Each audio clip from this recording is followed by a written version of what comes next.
Ladies and gentlemen, can I please have your attention?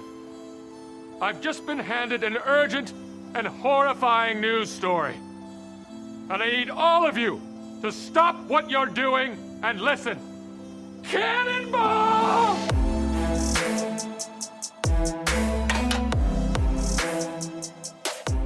All right, everybody, welcome back to another week of Muskies on Tap. Welcome to episode number 83 here tonight, where we have on none other than Rich Reinert talking about a whole array of things. Actually, we kind of do a deep dive into many topics, and we go on more than just philosophy and stories and what we're seeing on the water, but he's got some pretty sweet tips in there that I didn't really see coming, and I'm excited to use them the next year for sure. So hopefully you got your notes ready and you're listening intently. But before I go any further, um, on here tonight we got myself, Gus Manti, and then none other than Brian Eckel here tonight. So Brian, how are you doing? I'm doing great. We're picking up some slack from Max tonight. He's not able to make it. Just got done with a great chat with Rich. Super great guy. Gave us a lot of tips and pearls. It was cool to hear how his season went. Some of the patterns he found in the fall that, kind of might have been not necessarily the norm for fall, which it was a weird fall for everybody, I'd assume. But yeah, his tips with like the spinnerbait, bending the hooks and stuff. I've never really thought about it, but it made total sense once he explained it. So Hmm. um, probably will tinker with that next year, I'd assume. Um, yeah, and like he said, his hookup percentage was much better once he started doing that. So good chatting with him. We'll get him back on here in a couple months then, and you get this full scoop on the expo and the schedule of events there. Um, yeah, obviously not a whole lot of fishing for either of us as of late. Um, No, we got not even bringing the ice. I haven't gotten the ice stuff up yet. yeah. It's we got it, but it's not that great yet. We're Yeah. about to get when this pod comes out, we're about to get a deep freeze in the Midwest. So Yeah. I assume it gets good. So Yeah, we'll see. I heard from a guy I was talking to at work that there's probably 4 or 5 inches up there. That sound right? that's probably right for some of the smaller stuff that got the ice early. Yeah. I know that as of what is it? As of it's Tuesday. As of Monday, there was open water in the center of a lot of large lakes. We didn't get a lot of rain this fall, so a lot of channel stuff was still kind of locked up. It wasn't locked up great on our little warm up we had there and some rain. I noticed some like channels opening up again, Hmm. driving around town. And no, it some of the snow actually got off of the lakes that we had that I think was probably going to hurt some of the ice. Yeah. But I think that deep freeze is going to help. And actually, the lakes that had little to no ice at all, that never had to, sustain any of that snow we got, I think that's going to freeze like even better. So honestly, the larger lakes might have better ice than the smaller lakes coming up here. I'm not an ice fishing expert or ice expert, I guess, but that's my 2 cents on it and kind of what happened after a really shitty ice last year that actually the deeper, clear lakes had better ice than the small ones. Yeah. Yeah, I So think we just gotta hope to dodge like a foot of snow before we get the big cold snap. I think yeah, that oh just God, screws it yeah. every year. And then you just get like a mixture of icy slush and water trapped under the snow the whole season, and it sucks. So I we'll think it'll be see. fine. Yeah, I don't see a ton of snow in the forecast, like an inch or two here, but we got to avoid the lake effect snow from Superior that Yeah. comes down and obviously parades the Upper Peninsula with like all the ski resorts and stuff, which is awesome. I heard Yeah. that Indian Head and such for opening up already. Mm. So that's good. That's good news. They were getting like, I think they've, excuse me if I'm correct, incorrect, but I think they've already gotten like a couple feet Yeah. potentially. Yeah. I know Bohemia, I mean that's way up on the Oh yeah. finger up in the middle of Superior. I know they've gotten a good amount of snow, but they always do.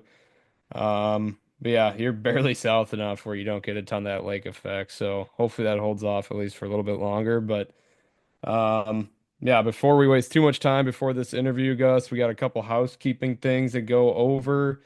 You got a little bit of a Hmm. merch update. Yeah, yep. Hats are on the website. Orders are going through.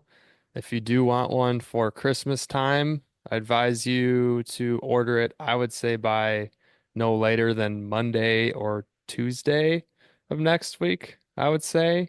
I mean, Christmas is falling on I think on a It's Wednesday. a Wednesday, yeah. Wednesday, yeah, so Christmas Eve is a Tuesday. Would Monday be the last postal day, the 23rd? I don't know. That works probably, I'd assume. So then that prior Tuesday, I'd say, would be Tuesday, about the yeah. last day, which is going to be the December 17th. I would say 17th, 18th at the absolute latest. But then again, if you order it on the 18th, I might not be able to package it in time and sending it out on the 19th. But of course, if you live in like Minnesota, Illinois, or Wisconsin, it's going to ship only in like 2 or 3 days. But you never know. Holidays, things can get mixed up. It gets pretty hectic there at the postal service. I'm already kind of seeing that trend the few times I've now Mm-hmm. went in recent days. So we got that cooking. Another thing we got cooking is this kind of sweet new alternative logo that we're messing around with and getting some help from that we're really excited to put out. And we want to do sweatshirts and I think we want to do t-shirts too, but if you guys want to let us kind of know what you're looking for. I know we did already did a run of hoodies. Um and for those that maybe didn't get the first run, if you would like an original logo hoodie still, let us know. That would be much appreciated because for show season, I would, excuse me, like to get the orders in, as soon as possible so that there's no hiccups or anything and can have everything ready by then. And then, of course, after show season or even possibly before show season, have them up on online as well, accessible to everybody. So that's kind of in the hopper. We're out of pint glasses, and it looks like Brian just left the recording somehow. I'm sure he'll come back. Seems to happen every once in a while. Um, but we'll get probably some more of those. I think there's some interest in that, and I think with this other logo, it'll look great on a pint glass. So I think that's pretty much it for housekeeping items. Like you said, haven't really been on the water. That's kind of over with. We're on full winter guest and show season for the podcast. And I think with that being said, if you, I don't know if you got anything else to add, Brian, but I think we can just kind of dive right into this interview with Rich Reinert. Hope you guys enjoy. Yep, fire up.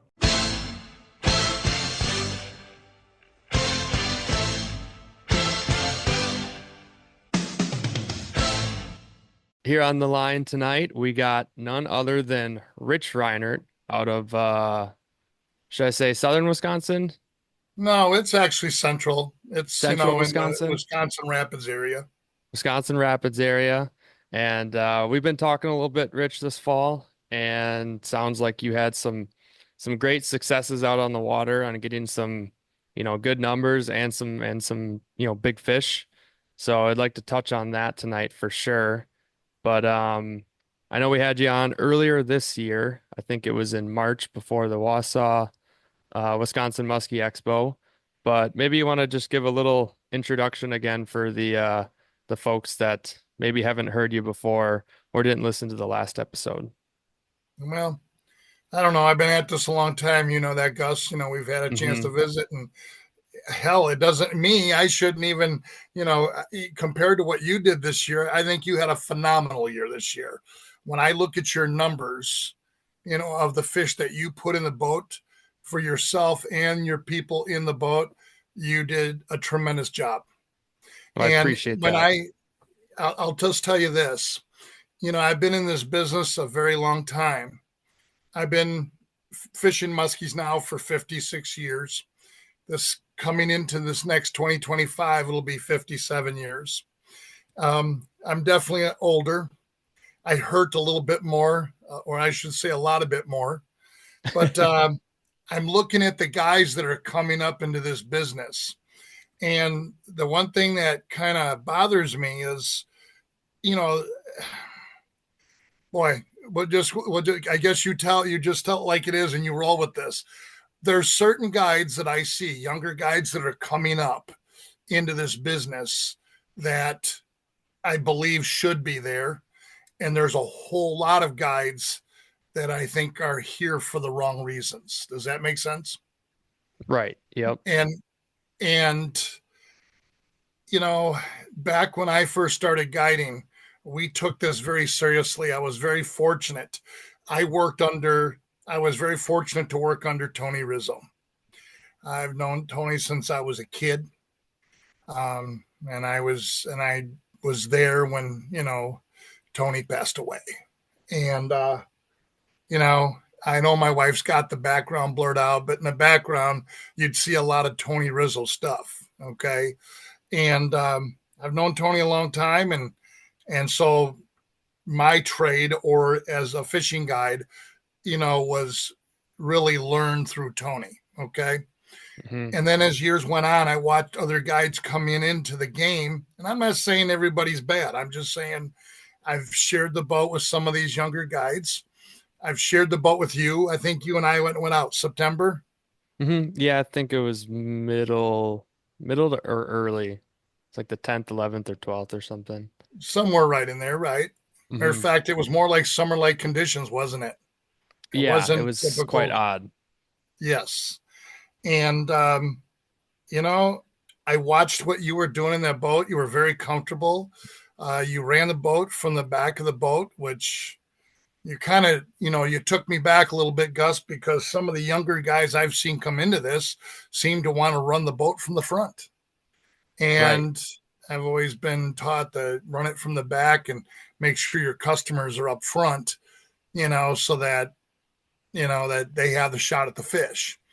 And I really thought you did a great job, Gus. I was Appreciate impressed with that. the way you handled things. Taylor Flannery's another one that, does a great job on the water. Riley Simmons, Michael Hansen, all really good sticks. Clayton Speece, I mean, I look at him as a young guy, but he's really not that young, but he looks young, you know? Right. He does. So I don't know. I think the biggest thing when you're guiding, I think some of these guys are, I don't know why they're there. I think they want to fish, number one. But when you're guiding, you're not there to really fish for yourself. You're there for the customers. And number two, you know, um, I think some of them are in it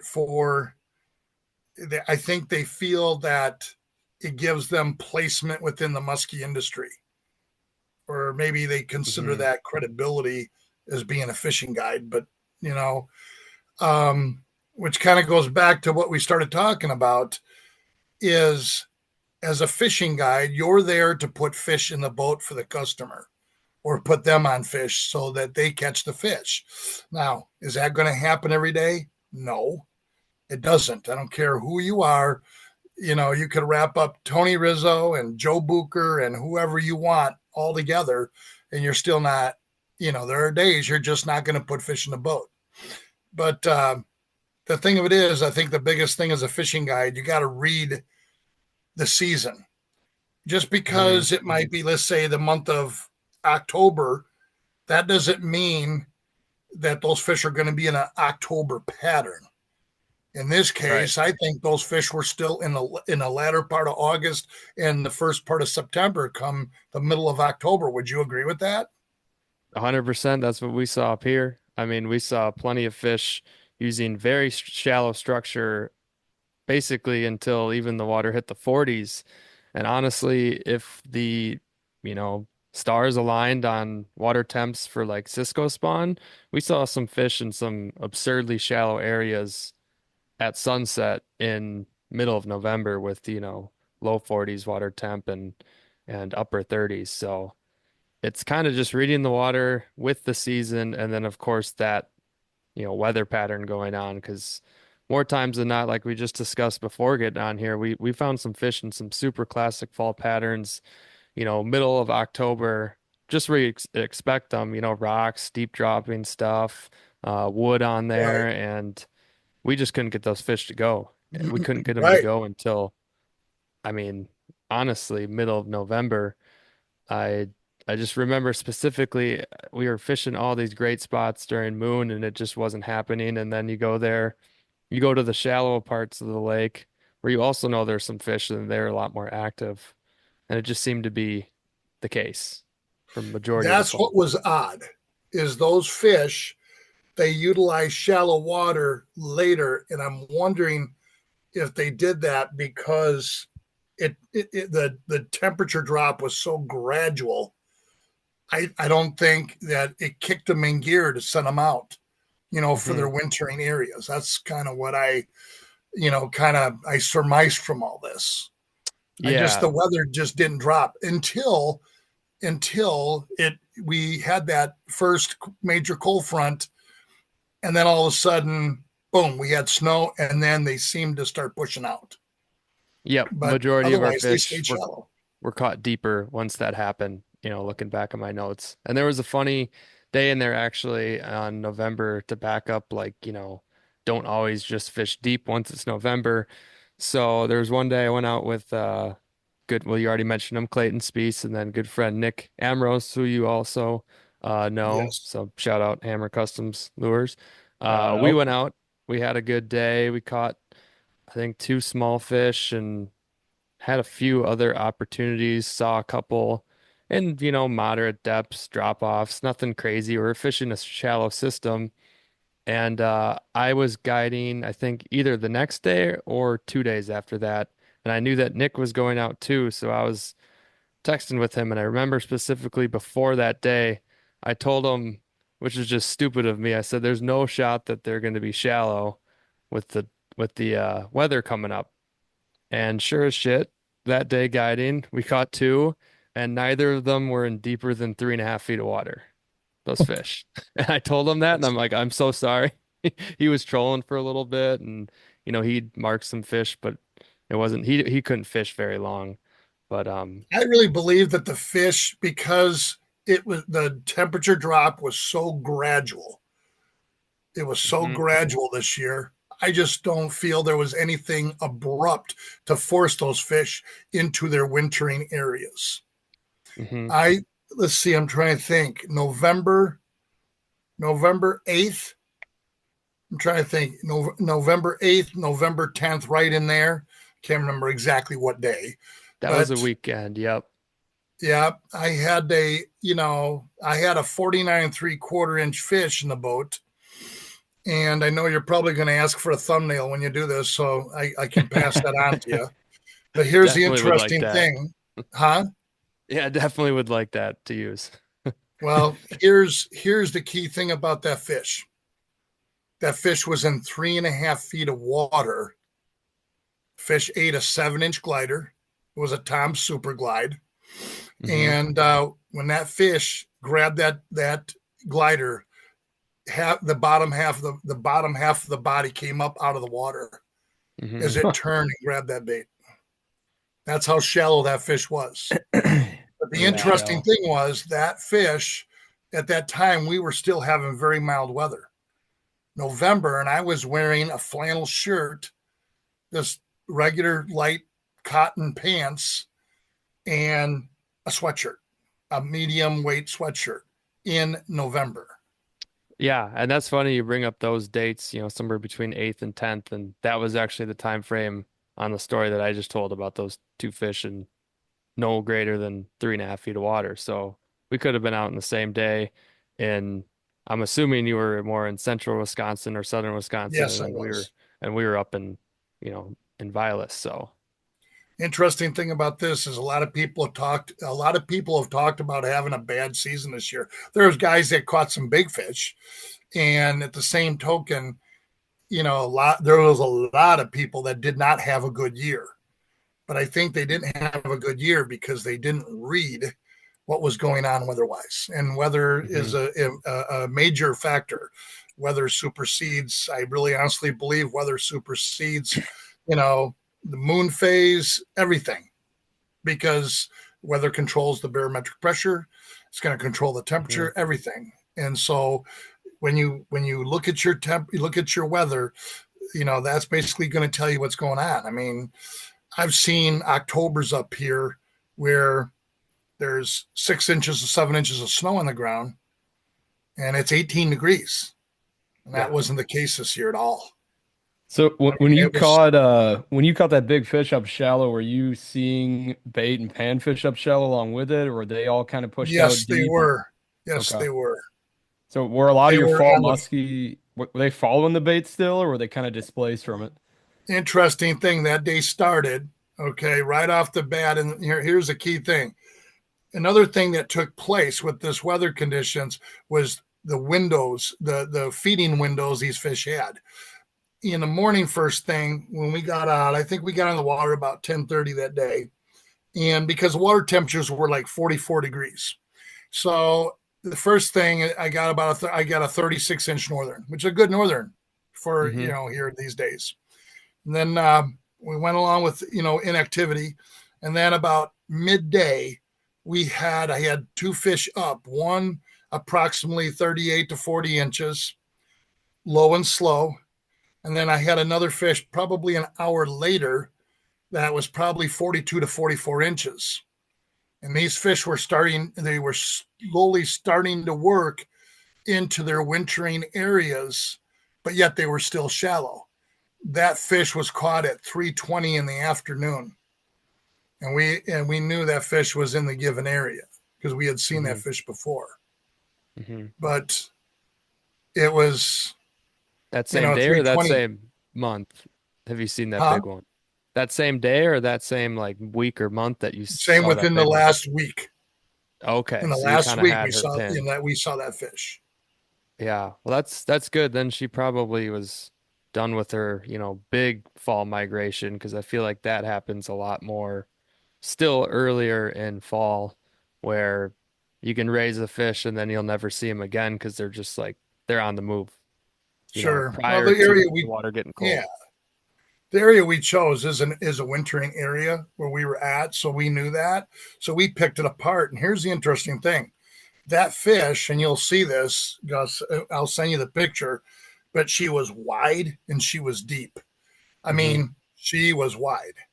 When we pulled her out of the net, first thing out of my partner's mouth was, "That's a 40-pounder," because that's how big she was. She was a fish at that length, like if it's got the means for having that the thickness through the tail, I could see it 100% being a 40-pounder. I couldn't get my hand around her tail. Yeah. I couldn't get my hand around her tail. So she was a moose. She was a big fish. So and here's the thing. We had a lot of action from, one of the things, that, I noticed this year, there was a lot of decent fish caught this year when guys did catch them. And everybody's been talking about how they're moving a lot of big fish. I think, Gus, your dad even got a good one this year. That's 4 foot, right? Correct. Yeah. And to add on that, we did have a tremendous November for big fish, although it was, I would say, overall tough, just with like kind of the sucker bite. And we've talked about it pretty much in detail, since October. But the fish that hit the net were all super quality, above average that we've ever gotten. October was a complete mix, but November was awesome for big ones. Well, the thing here's what scares me about that. Now let's exclude, Green Bay or Lake St. Clair and that kind of stuff. Let's talk about the average guy that goes up to northern Wisconsin or even anywhere in Wisconsin. And there was some really good fish caught this year. Now, good fish in inland water, Wisconsin, and it's always been this way. I know people there, years ago, there was a group of people in the musky fishing industry who implanted in everybody's head. Let's say they were indoctrinating to believe that if it wasn't 50 inches, it wasn't worthy. Okay. And the fact of it is, a big fish in inland water, Wisconsin, has always begun at 44 inches. And usually most of those fish are going to run 44 to say 47 inches. You get a 4 foot, 49-inch fish, that's a big fish. And if you got a 50, that's a tremendous, that's a fish of a lifetime. Granted, back in the day, a lot of guys used to catch a fair amount of 50s, but those days were back then, not now. And what scares me a little bit about that is the stocking efforts, from the DNR. And one thing I want to say is the DNR, everybody is quick to point a finger at the DNR. I'm asking people on your podcast to, instead of, pointing fingers at the DNR, they need to point fingers at the legislators in this state, because those are the people making the decisions for the DNR. It's not the DNR. When you listen to a DNR man speak, he's got to be so careful what he says.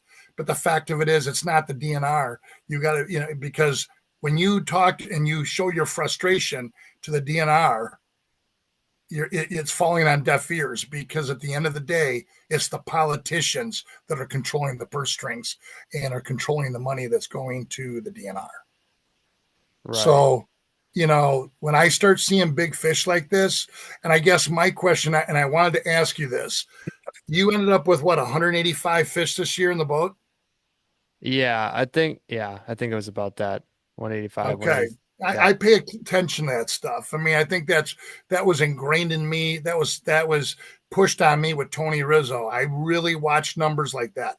How many of those fish how many small fish did you see in that 185 fish? Say 30, 32, 34 inches. At that length, I'd say a good majority of them. I've been kind of pulling the averages of the ones that I've personally been catching, and I'll catch, small ones just as much as large ones. And it's for up here, it's come out to be about 37 inches even. That's pretty good. State average is 36 inches. So if you have a 37, you're right in there. Yeah, I would say there's a good number. I don't know. I could add it up. I got all the numbers right here. I just haven't yet. No, I understand. I don't even worry about that stuff anymore myself. Right. That's what I don't want to get caught up in. And I know even just like the numbers in general, I don't want to get caught up in too, but I think it's still great data to have. And I think it's, good to be transparent with clients and people on, just how the boat is doing in general. And I know people will ask about like, oh, well, how much did you fish, or how many days off did you do? And, I could average it out, and obviously there's still going to be skunks, but it probably comes out to damn near about a fish a day if you do the average. Looking at the months, there's a few months it was over. A lot of time on the water. Yeah, and it comes with a lot of time on the water. The days could count as 3-hour adventures solo to a new lake, or it could count for 14 hours max, Brian and I hitting it hard on, new water as well, or places we know, or guiding for 10 hours, or it's hard to keep track of all that. That's a lot of data. Yes, it is. But the only reason we used to keep track of that is because that kind of gave us some kind of bearing as to what our future held, by, the numbers of small fish. That's the only reason why we kept track. Oh, I gotcha. That's all. I wasn't worried about how many we put in the boat. I mean, these days at this point in my life, I get a fish that looks to be 36 inches, 33, 36. I get them to the boat side, and I just I pop them right there, or I let them throw the bait. I mean, I know people say, how can you do that? But, I've been fortunate. I've spent a lot of time on the water, and it's gotten a little bit deeper for me as far as what musky fishing is all about. And I'm on the backside. You're coming through the front door, and you're coming through the front door with gusto. I can tell you that. Let me call you Gusto Gus from now on. I'll take that nickname. It'll kind of add to the Yeah. repertoire of Brian, nicknames. how did you do, Brian? I didn't get out a ton. I mean, my last time out was in Minnesota with Gus. Like you were saying, saw a ton of fish on side image out deep. Marked some bait out there, but they were just lethargic fish. Couldn't get them to really fire up on anything. Really just the small ones would come firing into the eight, maybe look at it a couple times and dart off. Um, I feel like more of those active smaller fish were also relating to the weeds too, up shallower. So a lot of what you were saying, that was even in the later part of November. Um, but yeah, it was a weird fall for all of us. I know I went through a cold stretch. I know Max went through a cold stretch. A lot of time on the water and not a lot of fish to show for it. So yeah, kind of an anomaly fall for sure. Yes, it was. Well, I'll tell you, like, we were mentioning before, Gus and I had a chance to share the boat, and just to show you how weird it was, we were, we were moving. And so we were going through a thoroughfare, going from one lake to another. And all of a sudden, Gus says, there's a fish laying up real shallow. How shallow was that fish, Gus? That one is that, well, I think it was in like 8 feet of mud. It wasn't like, it was, but it wasn't deep though. It was just sitting in nothing, if I Yeah, remember correctly. it was sitting. Yeah, it was sitting, but you could see it was up fairly close to shore. Yeah. Oh, At and it one was up point, it fairly was. close and it was high up and we had the big motor on. I was just side imaging on my way out. Didn't even get to, on plane yet. Right. And so Gus says, look at that. I said, well, let's take a crack at it and see what she'll do. And I said, you got a jig in the boat? So Gus immediately went to his tackle box inside his boat. I mean, literally, when I say he went to his tackle box, Brian, the whole boat is a tackle box. I mean, Yeah, there wasn't He a compartment knows. that doesn't have baits in it. He So knows. he seemed to I've know sorted through through all all the of those. menagerie, that where a jig was. And he pulls out a jig.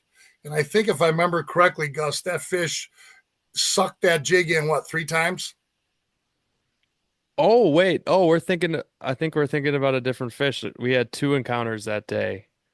I'm Yes. thinking about I now know what you're talking about. Yes, that one was in ridiculously shallow water. Excuse me. The one I was Yep. referring to was different. The one that I visually saw was in probably a foot and a half, 2 feet of water Exactly. and grabbed a Jeez. jig. I found one in a compartment.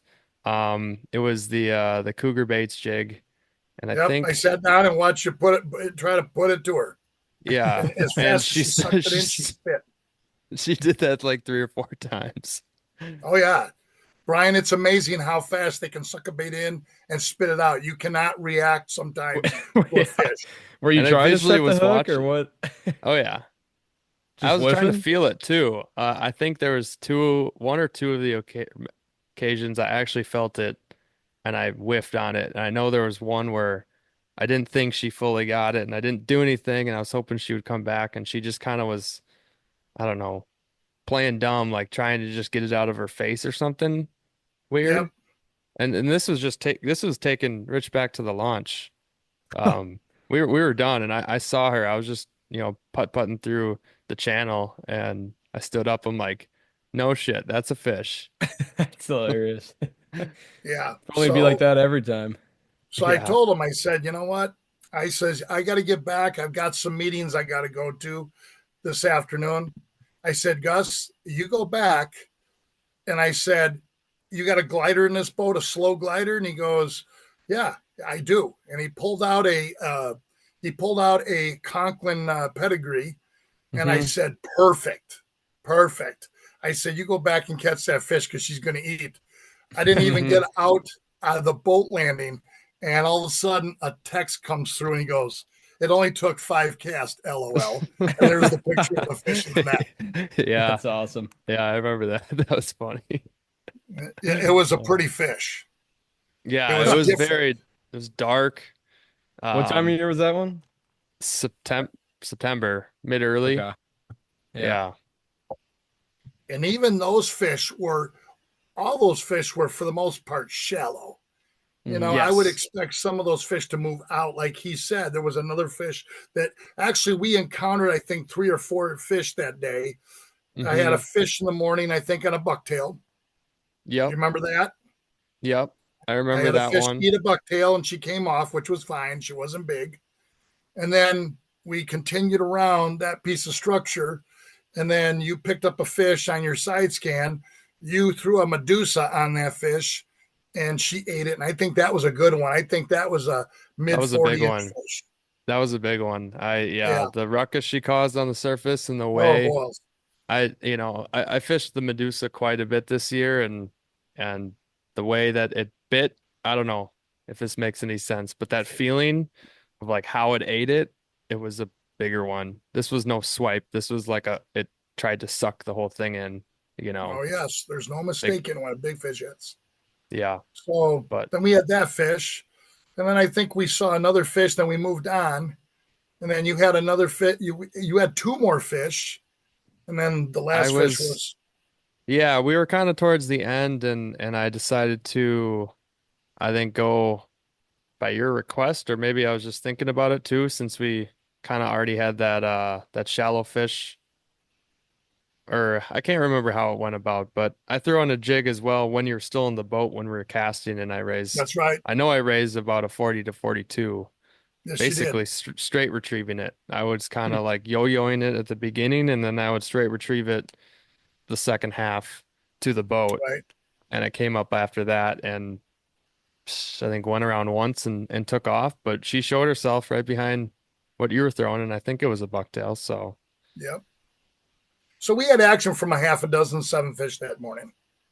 That's a Yeah, pretty not good too morning. bad. Yeah. it's not bad, not bad. And we were, I mean, part of what we were fishing was mainly new until the end. So I was pretty happy Yes. about that. Yeah. Yeah. But still the pattern, what was going on at that time of year, you we realized those fish were shallow. We stayed for the most part fairly shallow through the whole thing. That bigger fish that you had, that fish wasn't in very deep water at all. Right. That No. fish was, I think, 5 feet, Yeah. if that. Yeah. And actually, I started taking really good notes this time of year. I had a guide trip that afternoon, a half day trip, and we were on some known, classic dark stained water that I like, and we got one on a tube that I know was like a backdoor cast after we raised it. We raised it on a blade out of, I think, like stupid shallow water, if I remember. Sure. And with you, um, so actually, funny enough, that spot that where I lost that larger one on the Medusa, Yes. I think I was back there one more time in the year, and even shallower than where we were fishing, I had a fish up in some of that slop weed up there. She was Sure. sitting like almost at the docks, so I believe that that because was that was unreal. what went on this year. Yeah. You know what I believe? I think the bottom line with all this is I think these fish, when you look at the weather we had this year, and I haven't seen it as abrupt as I did this year, but in years past, when we had weather, we've had similar weather to what we had this year. The only stable water for those fish is shallow. Hmm. It's the same thing in a turnover. When you have turnover, those fish want stability. And those fish, a lot of people, when they're fishing turnover, they just like, man, it's terrible. We're not moving fish. And they seem to be fishing a typical early fall pattern or fall pattern. And what they don't realize is that we found through the years that those fish, when there's turnover, they move shallow because that's the only stable water at Hmm. that time. I And agree. I I think think because of, you know, go ahead. Yeah, go ahead. Finish your thought there. I just had something to chime in with. no, but I think that, I think that's what happened this year. It was so gradual that the fish just stayed shallow because it was the only stable water that they knew. Hmm. And Yeah. Gus made a perfect point. We were catching fish off the docks, Hmm. and Oh not God, yeah. just where we were, but in everywhere. it was happening. We were catching fish off of docks, you know, Yeah. and yet when we were doing that, I was looking at other guys fishing out on the, on the second break. They were out there fishing off the deep edge, out there looking for suspended fish. So, Yeah, I think I agree with you a lot there. We had the muskie battle going on right around turnover on a lot of the area lakes. Um, we saw a decent amount of fish off the structure, off the break line, but they were fresh, probably were shallow and just moved off turnover from turnover, and they were super lethargic. Couldn't really get them going anything. And then Gus, didn't you find a pattern on the lake you were on was like in the midst of turnover and you're out there and you found most of the fish up shallow? If I remember, Yes. yeah. Yep. Yeah, so that was right in the heat of it, wasn't it? They pushed even Yeah, shallower. there was, a lot of, we couldn't really tell what was going on with the turnover. There was mixed reviews on it, but all we knew is that there was a lot of wind and a lot of just turbid water, and it kept a lot of fish shallow and like a lot of the bait shallow. We wouldn't see that much out deep. I mean, if there was signs, with our electronics and not moving fish shallow, we would go deep, but when we just didn't have luck doing that, we would go shallow and it seemed to produce. And I even have some there's one particular evening we didn't get any of these fish to go, but I know for a fact that they were sizable fish just based on how far I was spanning side image that just on the way to the boat launch at sunset when the night was done, we were finding, I even have proof from this picture. It's maybe, I don't know if it'll focus well, but that big old blimp right there is in like 5 feet of water on a gin clear lake inside Weed Edge up in the sand, just Jeez. chilling. So get those fish to go. I couldn't figure out a way. Towards the end, I was kind of running out of time, but yeah, they would do that. There's no rules that they're just deep once it's fall. well, and that's, I think, the biggest key. I think what has happened through the years, I'm really glad like you have this podcast. I don't understand this podcast. I got to ask you this question. So we're looking at each other up on these pictures. So you do this podcast. This is like on whatever you call it, Spotify. Is that right? Yep. Yeah, So Spotify, Apple Podcasts. Yep. so when people are watching this, do they see our pictures or they just hear you No. talking? They don't have our pictures, no, because every once in a while I'll have to edit up like a spot or something like that. I've always thought about putting out the video of them too, because I know that's pretty common for podcasts. But then it would just be of the Zoom here, Got it. where most podcasts, the really popular ones, I would say if you get out of the fishing industry, everyone's in the same room and they host people, you know. We Well, might lose listeners if we put my mug up there every week. I don't know if we should go to video. We got to see two of your mugs with your picture behind Yeah, it too. yeah. I'd have to change exactly. I take it you like to fish for trout, Brian? that. Yeah. I did a lot more when Gus and I were in college together. We went pretty often, but not a ton lately. I'd like to get back into it. I've been dreaming now for a couple years of catching a muskie on the fly, so hopefully next year is the year. I understand that. You know what? And there's a lot more people doing that today than I've ever thought would ever do it. I mean, there's a lot Yeah. of guys that's what they do. I mean, look at It's the guys impressive. down there at Muskie Fool Fly Shop, Yeah. Dan Donovan and his crew. I mean, they're big into Yeah. that fly fishing and they've really turned it into a science. So, I mean, I'm at the point in my life, like I said, I'm in the back door, and you guys in the front door. So you got plenty of time to, but I hear guys that, do really well fly fishing and catch a lot of fish at certain times of the year. Yeah, exactly. I think it can be more productive than conventional tackle at certain times and in certain bite windows. It's just such a different presentation, but I don't know. I just need to spend more time doing it. You kind of have to wait for days with lower wind and find times when those fish are shallow. So we'll see. It's bound to happen. I Yeah. caught one years and years ago, like our first time out with a musky fly, but nothing Mhm. since. So we'll see.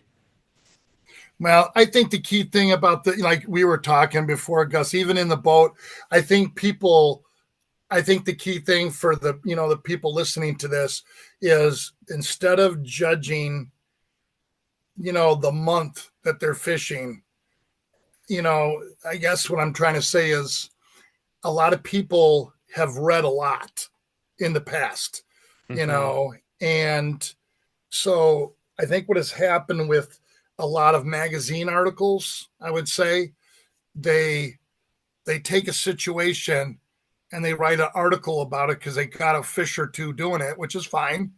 But then they make it like gospel, like it's the rule. And I think when it comes to muskies, there are no rules. And I think what I Right. see with guys like you, I see with Taylor especially, Michael Hansen, the same thing. You guys are kind of like the young guys that are innovative enough to where you're not stuck in a rut or you're not stuck by the rules of the game. Right. That's what I see. And that's something that I learned a long time ago with Tony Rizzo and a lot of the old timers. What made them good was they didn't set the rules.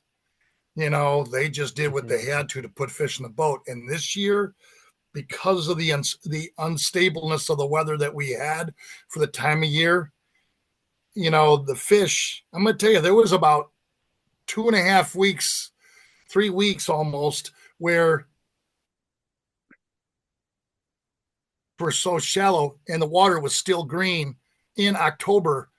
The key thing that we were catching fish on, we were averaging 1 to 2 fish a day on when we're white.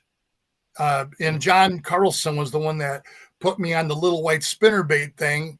I don't know if you ever heard of an ace spinnerbait. It's Yeah, it's a I call. Yeah. It's think an we ace got spinnerbait. one. You can get them through Team Rhino Outdoors, but Yeah. Jeff Widman's got them on his, and that they're kind of hard to find. But it was white, and same thing with we had white big game minnow baits. You could keep them shallow. They didn't run deep. We were twitching them.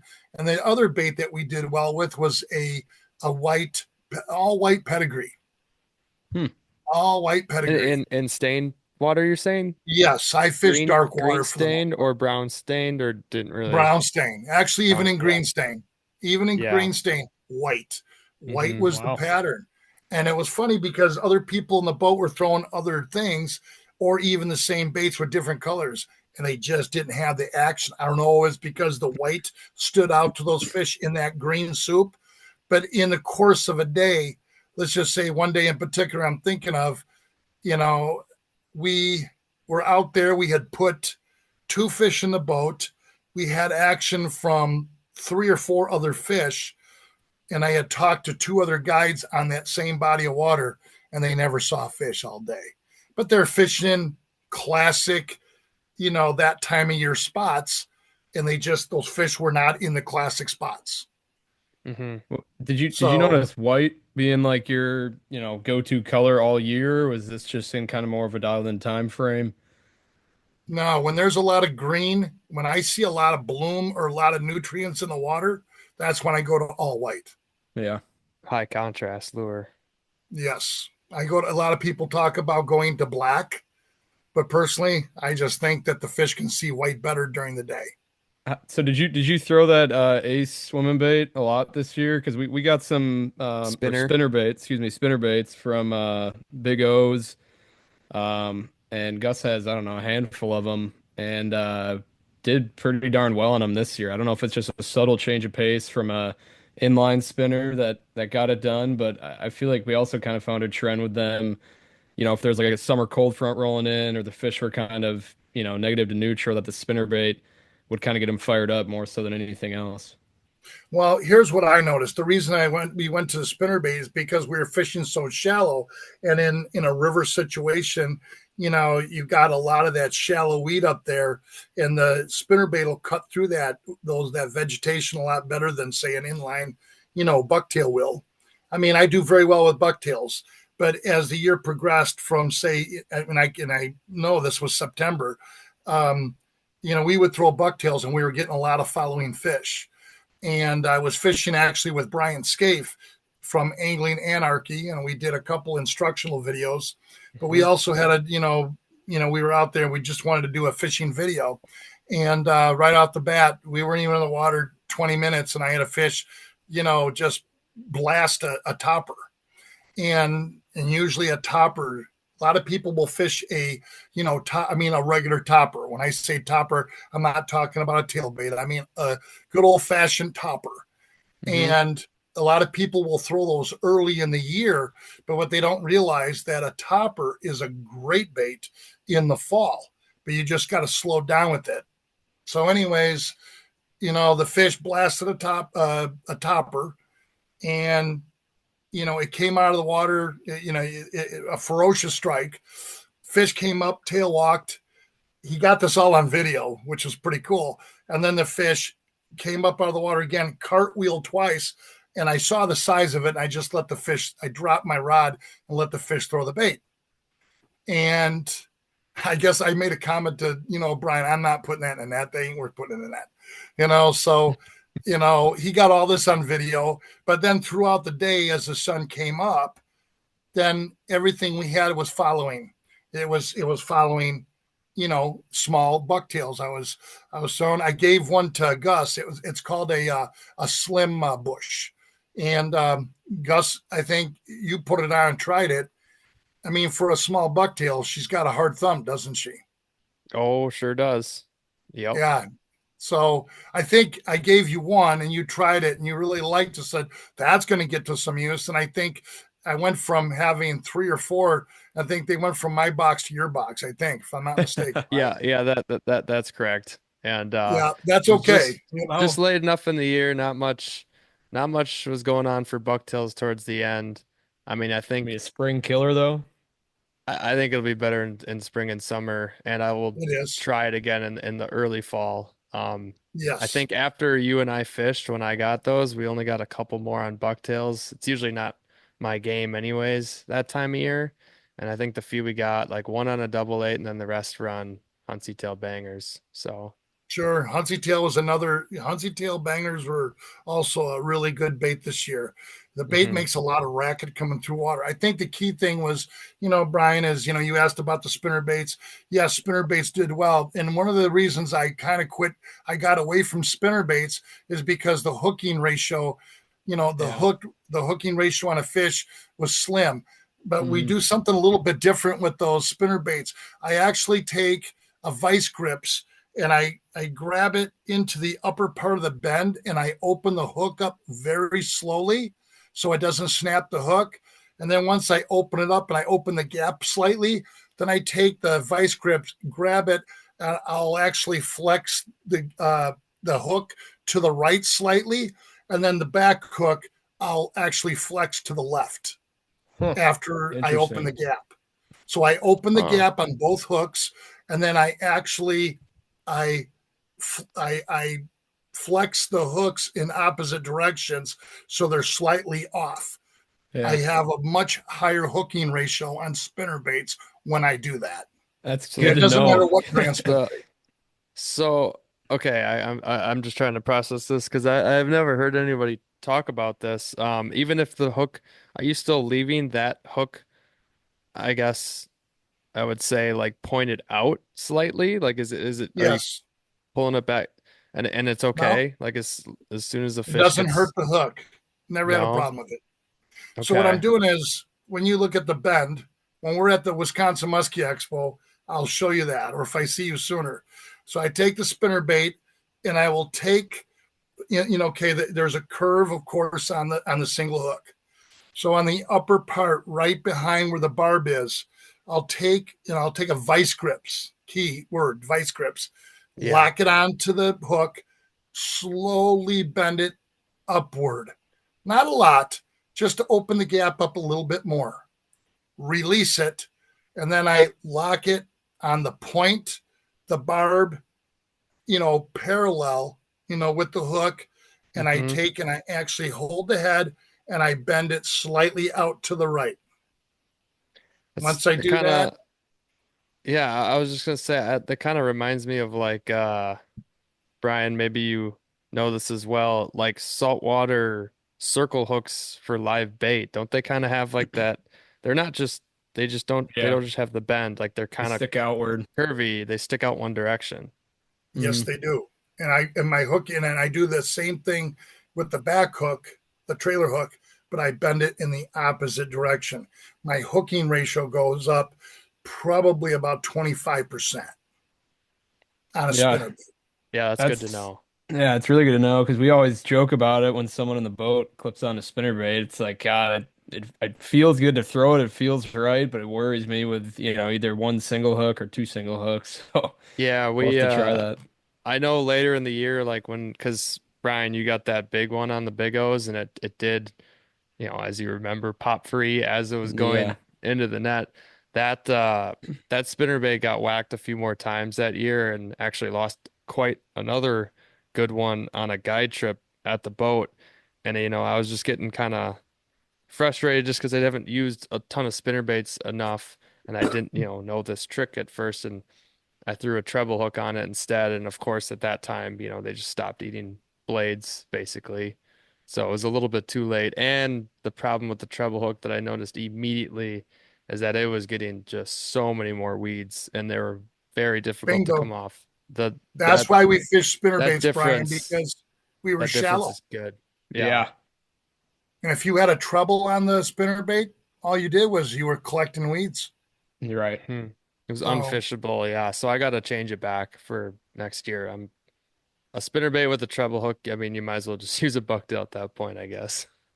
yes, you're Unless you're exactly in right. like And a little more open water situations, deeper weeds.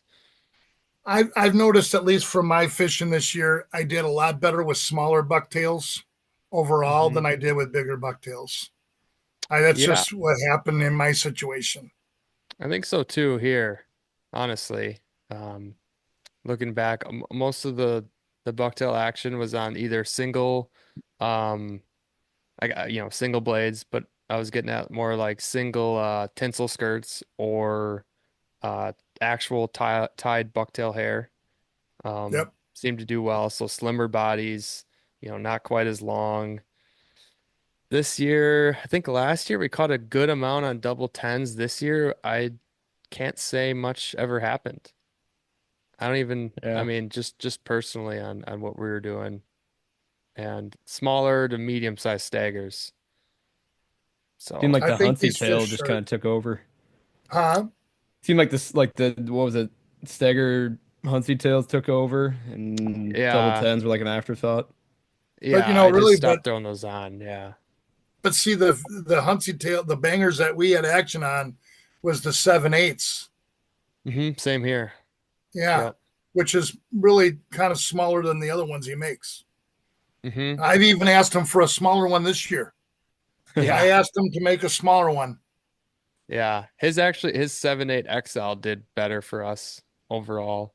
Um, Okay, I don't know why. There was two two in particular.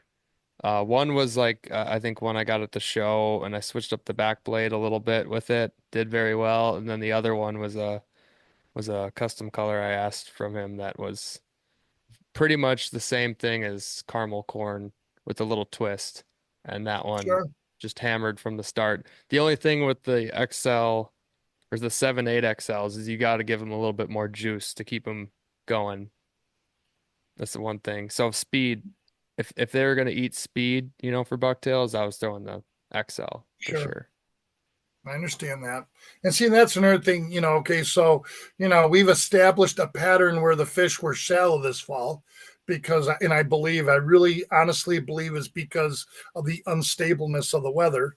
So the fish Hmm. were shallow for quite some time, right? Even into November. But I think the key thing was the baits you threw. One of the things I noticed with musky fishermen is they kind of, when you get on a body of water, it's like I think sometimes they left their brain at the house. They listen to, podcasts, they watch, YouTube and all this stuff. So then, they finally get out fishing, they take in all this information, and then they go to reach in their box when they get on the water and they reach for the same bait that they caught the last muskie on. Hmm. I mean, think about it. Some of the baits I mentioned, the ace spinner bait, a big game minnow bait. Um, I don't know if a lot of people know what a pedigree is, but it's a glider. I mean, there's a lot of gliders. You look at people that yeah, they know what a hellhound is, and they know what maybe an eddy bait. Maybe you younger guys don't know about eddy baits, but I'm just thinking off the top of my head. There's all these new gliders on the market, but the key thing was with gliders, we did extremely well with gliders this year and bigger fish. We also did very well with swim baits.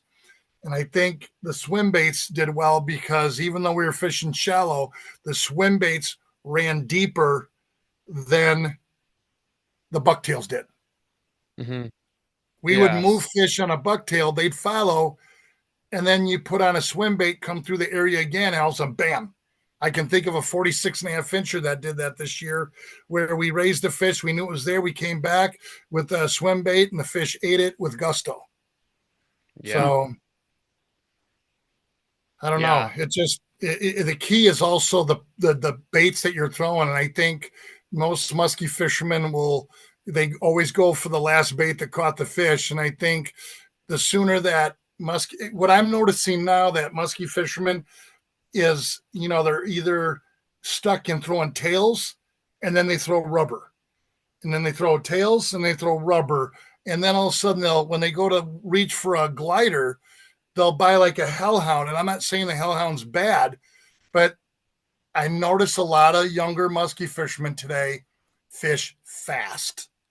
Whereas I'm older and fast is good in many situations, but sometimes slow can be killer.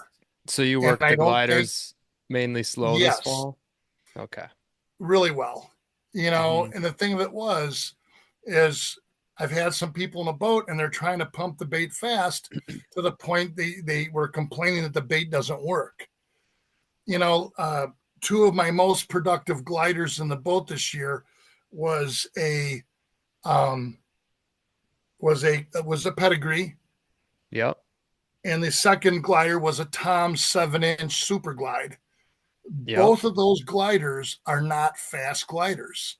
And I've seen, like, in the past where these baits are ending up on the flea market and people are saying they don't work. And they don't work because they're not willing to slow down. Right. And they haven't learned how to use the bait. I think those two gliders are some that I used quite a bit. We did have a little bit of action on one particular hellhound earlier in the year, but same with the Tom Super Glide. And one thing that I noticed the difference between those two is that the Super Glide has, I think that one hangs a little bit more than the pedigree, and it has a wider glide. The pedigree is a lot more narrow of a glide, so you're not going to see your classic swooping way out because it's got a blade in the back. It's causing drag. It's not going to. It physically can't go, super far out. But that's fine. I thought the pedigree had better hookup when the fish fired up on them, and in the fall we couldn't exactly get a ton to eat them. We raised a whole bunch of fish on gliders personally, and then I kind of stopped throwing them, and then actually because of Clayton Speece, I keep in close touch with him, throughout the fall or throughout the whole year, and they were having great action on gliders like later into the year. I think, getting more into November, and I was getting away from them, and then he kind of brought me back in, and I fished with him once and saw him raise a really, really nice fish on the glider. We started raising more, a lot better fish on gliders, but it kind of brought me back into the game because that was something that I've never really done a lot of, is throw gliders in the fall. I'm very guilty of just throwing on a bulldog, Medusa, or tube or something like that, or a swim bait. So sure. Here's the thing I've noticed, and you're right, Gus. A lot of people, they don't, I hear people tell me that gliders are, poor hooking baits. I hear that, that they have a hard time working them. I think the key thing about a glider is they need to learn, how to use the glider. And I think what has happened is, like, if you were to take, like, say, again, I'm not downgrading the bait, okay? I'm just telling you, like a hellhound or like a manta, they're very methodical. They were made back years ago when the Eddie bait first came out. A lot of guys didn't understand that you had to find the personality within the wood in order to work the bait. So that's where I think, where gliders got a bum rap is the earlier glide baits. And then as the evolution of gliders came onto the marketplace, guys learned to make them, they made them more user friendly. A I was going to consistent. say idiot proof, and I shouldn't say that Right. because it's because they didn't talk to the look. You know what I noticed at the Wisconsin Musky Expo? Guys will come to the Wisconsin Musky Expo. There are some guys that'll come in on the floor. They'll run up to this booth, run up to that booth, buy what they want, and they're done. And they say, well, the show wasn't that big. Now, Gus, you've been to that show. There's a Yep, lot to many look years. at. Huh? Yep. Many years, yeah. I'd There's a probably be lot to going on look at there. 6. And there's a lot to do. But there's guys that are shopping.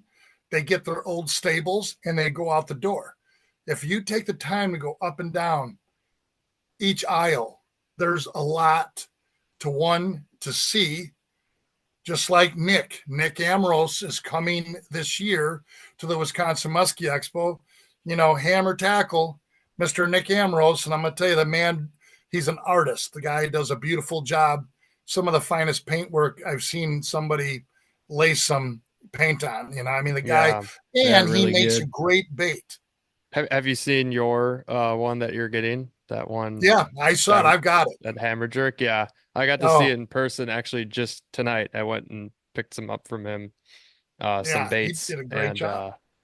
Yeah, it's phenomenal. And that was another rock star this fall was that hammer jerk, that diving rise that he makes. And That's an awesome bait. I was blown away. The amount of fish that was like the MVP of October. A couple fish on rubber, a couple fish here and there on suckers, but every hard bait fish was on that particular bait.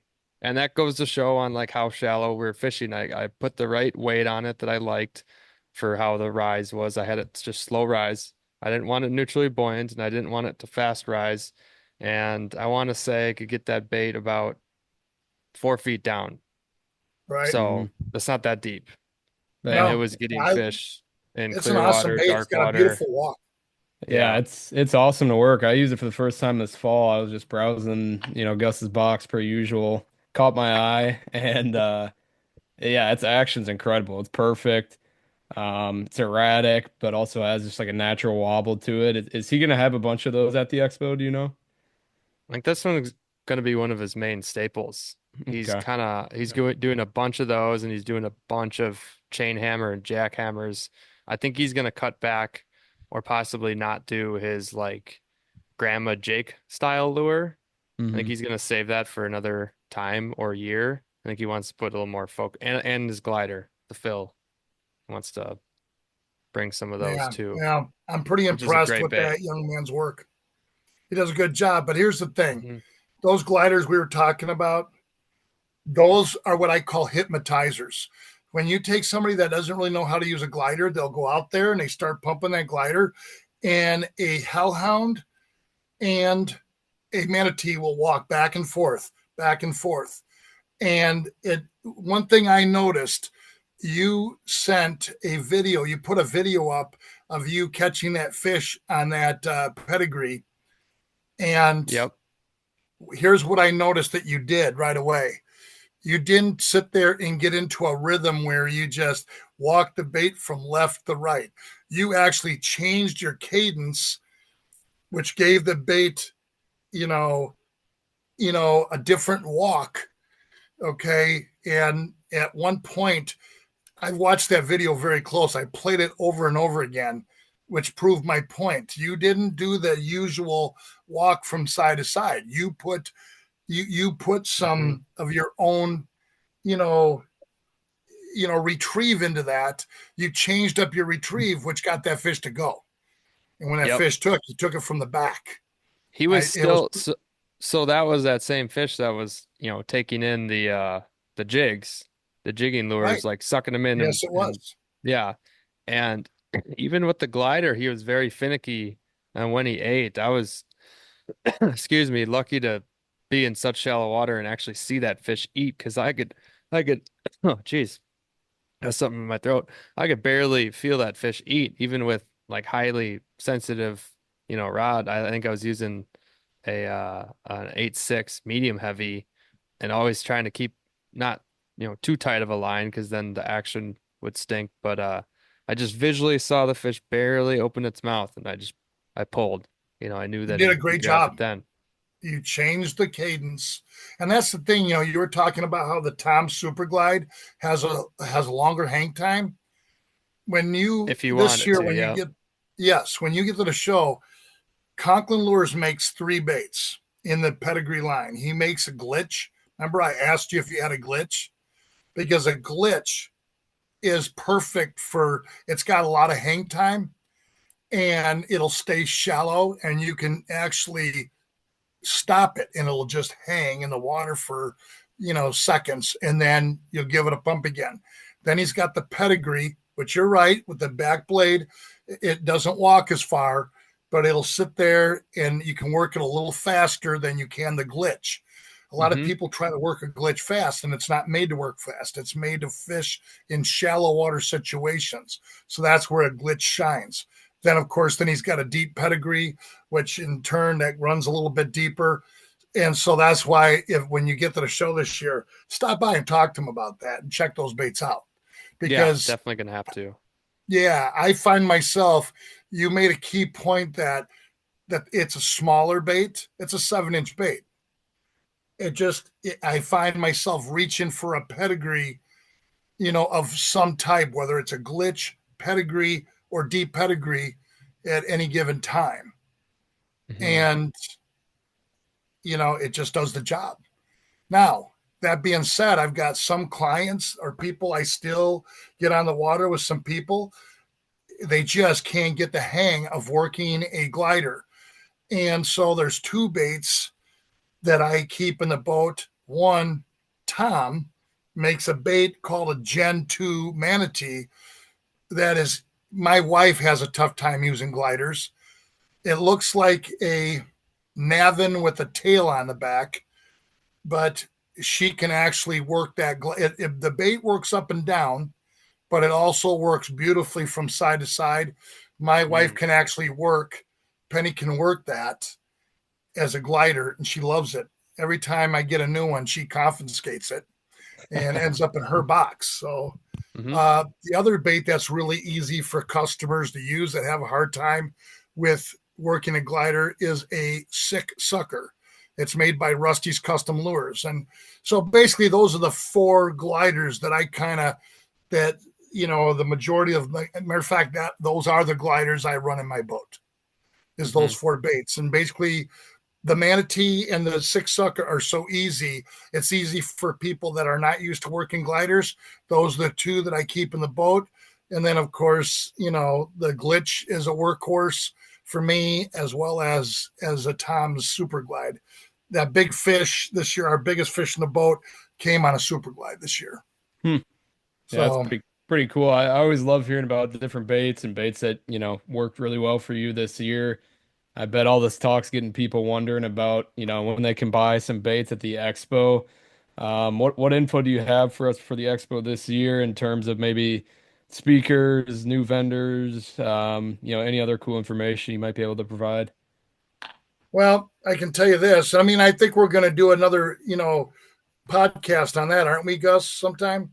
Yeah, we'll get you on again in the spring to give Yeah, an before update. the show, we can talk about that in Yep. depth. But some of those baits, here's the key thing I think, Brian, I can tell you. When one of the things I always wanted to do, when you go to a show, you're always going to have your chaos tackle. You're going to have your team rhino. You're going to have Musky Innovations. You know, uh, those are stables in the business. Okay. So Yep. you're going to have those people. We have Ross's sports shop there. Uh, I try to stay with independence within the show, but one of the key things that I do what we do at the Wisconsin Muskie Expo is I kind of cater to the small bait manufacturers. Hmm. because like Nick Ambrose, they've got some great baits out there, but Nick's numbers are very low. And so therefore for him to come to a show like that, that's a great show for him because, you know, he's going to probably sell everything that he makes. Yep. But yet he doesn't have any great numbers. I mean, I think Yeah, Gus, it's this one kind of man. got him off his hind end a little bit to really, I mean, this is probably the most baits he'll probably make in a year because he Oh, knows he's coming to the for show. sure. I when I was in the shop today, I saw how many that he's sanding and preparing and just in general, like the steps that he's got to go to. I mean, he's got tons ready. I think he's going to be working really hard this winter. You know, he did last year. I think he had a little bit of a later start, so he didn't get quite as many done. Um, you know, wasn't as known out there. Now his, name's getting out there because his baits have always been producing, but they're in the hands of some more people and been producing some damn big fish, and I can fully attest to that on many this fall and that one big one. So I'm excited to see that. And I love the Wisconsin Musky Expo, all the small bait manufacturers. It's a lot of fun going there because I mean, of course, every year, we're gonna get some bulldogs and medusas and whatever chewed up. So gonna get a couple custom colors from, TRO and stuff like that. But the whole premise of the Wausau, the Wisconsin Muskie Expo is to find some baits that not many people use or maybe new to the industry or slightly unique spin-offs of what you're looking for, whether it's the gliders basically that we're talking about where most people coming into the sport can just think of a Phantom and a Hellhound, and now we got all these great ones that I think are better. They work really, really well. Brian, I'll tell you And this, you can shake the people's hand who make them, and they're exactly. gonna, yeah. I'll tell you this, that pedigree I talked about, Brian, same thing. They're limited in the amount of baits he makes a year, very limited. He actually hand makes every one of those baits. He doesn't have somebody else make them for him. He actually makes every bait. And so he's limited to how many he can bring in. Last year he was sold out by I think 10:30 in the morning. And I mean, Hmm. he really put a lot of effort into it. And I almost would bet that the same thing is going to happen again because for the small amount of baits that Brian that he was able to make, you should see the amount of 50 inches that were caught on a pedigree this year. Yeah. Yeah, there's a That's lot what's of talk impressive. about his baits for sure. I That's think what's impressive. yeah, last year I grabbed maybe one of the last 8 baits, and I think by the time I was done checking out, all the others have been grabbed. So they go quick, and yeah, as the word gets out there more on him, I mean, he's gonna even sell them even faster this year, I'd imagine. Well, he's got another bait that he worked on. I know that Gus had one of the prototypes. I think Gus had one of the bigger prototypes. I had the smaller ones because, I'm not as young as Gus and probably can't pull in that big bait as much. But I'm telling you, he's got a bait called a pacifier. He's going to have a limited amount of those. And basically, it's an up and down bait, but it's more vertical. And that bait was also a good bait. It ran it was like we were sitting there walking rocks and sand with this thing, and those fish would just dust it. It was just a good river Yeah. bait this year. I So like that it had a metal lip on it as well, yes, that you could really bang into stuff. I think that's a cool so little that's going to addition be for another a, one. a But dive and rise. you asked about speakers, Brian. Your man right Yeah, there is going to be one of the speakers with Clayton Spees on Friday night, Hey, let's thanks for the plug, go. Brian. Star of the and that's show. that's the other thing that I do. I think when I started the Wisconsin Muskie Expo, Brian, I didn't want the usual television fishermen as speakers. Yeah. I want guys like Gus. I Hmm. want the Clayton Spees. I want the Michael Hansons. When I started, I had the Tony Rizzos and the Russ Smiths and all the old timers as speakers. Your knowledge is going to come from the guides. When I Yeah. look at the time, here's a key thing when we were talking before about Gus and I had went fishing. Gus already had his boat in the water early in the morning. I parked the vehicle, got out. He had the boat ready to go. I think he already made a few casts before I even got there. We went out, we fished. He went back and caught a fish, and then he guided. He went out and fished again, and then he went out with a customer and probably fished till past dark 30. The kid was on the water, and I call him a kid because my oldest daughter is 41 years old, so he could almost be a grandson. But the kid, we know what I love about him is he's just as sick and unstable as I was when I was his age. Because You gotta be to be a musky angler. well, I would start my day. I would get up at 4:30 in the morning. I was on the water during the summer by 6:30 casting. My customers were casting. We would go till 3:30, 4 o'clock, take a party in. I'd quick clean the boat up and back out with another party till 12 o'clock at night, and then do it again the next day. Yeah. And Gus is just that sick, and so is Taylor. Taylor's just that sick too. Matter of fact, so is Michael Hansen. The guy never leaves. The guy sleeps in the boat. Hansen actually will fish, and he'll lay down in the boat. He'll put a tarp up over his boat with his little gas stove, heat up some Dinny Moore beef stew, chow that down, get a couple hours sleep, and get up and go back at it and cast in the middle of the dark. 1 o'clock in the morning, Hansen's out there banging away. That's insane. I've heard him mention that. Oh, he's an animal. Yeah. He really is. But that's I will awesome. Promise you, Gus, you will slow down. Right. You will slow down. Yeah. It will hurt. Unfortunate truth. Unfortunate truth. Inevitable. So I think that's I think the biggest thing at this point in my life is it's a shame because through the years, the evolution of being in this business, I've been very fortunate. So I was a fishing guide on the water during the spring, summer, fall, but during the winter months, I would work with numerous companies. And I would, one of my specialties was designing musky rods, with some of these companies, fishing rods in general. I worked with baits and accessories and you ever seen the two chainsaw files side by side? The hook sharpener with the two chainsaw files. Oh yeah, I think I know what you're that was my invention. Oh sweet. I was the one that is it one that Smitty makes or something? Or is actually Smitty and I were sitting in his shop one day and I was helping him make baits.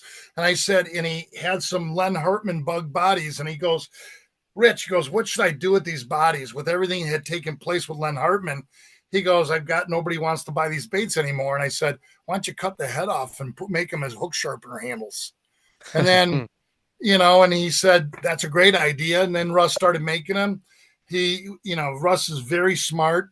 He knew what, grit that I wanted in the teeth, and he did them perfect. And he's been making them ever since. So sweet.